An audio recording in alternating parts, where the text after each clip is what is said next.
உதிரிப்பூக்கள் விஜயன் சாரோட ஆக்டிங். ஒரு அப்பா கேரக்டர் வந்து எப்படி இருக்கணும், மீன்ஸ் நம்மளுக்கு பிடிக்காத ஒரு அப்பா கேரக்டர்னு வச்சுக்கலாம். மீன்ஸ் என்ன ஒரு யங்ஸ்டர்ஸ் நம்ம எல்லாருமே அந்த வயசில் கடந்து தான் வந்திருப்போம்.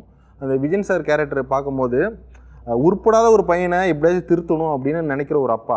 அப்போது எப்போ பார்த்து திட்டிகிட்டே இருக்கும்போது ஆட்டோமேட்டிக்காக நம்மளுக்கு என்ன ஆகும், இவன் என்னடா இவன் நம்மளை திட்டிகிட்டே இருக்க, நான் எப்போ பார்த்தாலும் இதே மைண்ட் செட் தான் இருக்கும். அந்த பொண்ணு வந்ததுக்கப்புறம் இவன் டிரான்ஸ்லேஷன் மாறி இவனுக்குள்ள ஒரு கோலை கண்டுபிடிக்கிற எல்லா லைஃப்லேயுமே நம்மளுக்கு ஒன்று தோணும், இந்த மாதிரி ஒரு பொண்ணு நம்மளுக்கு கிடைச்சா நம்ம வாழ்க்கையில் எங்கேயோ சக்ஸஸ் ஆயிடுவோம் அப்படின்னும் போது அவன் வாழ்க்கை முறையே கற்றுக் கொடுக்குறான் அந்த பொண்ணு.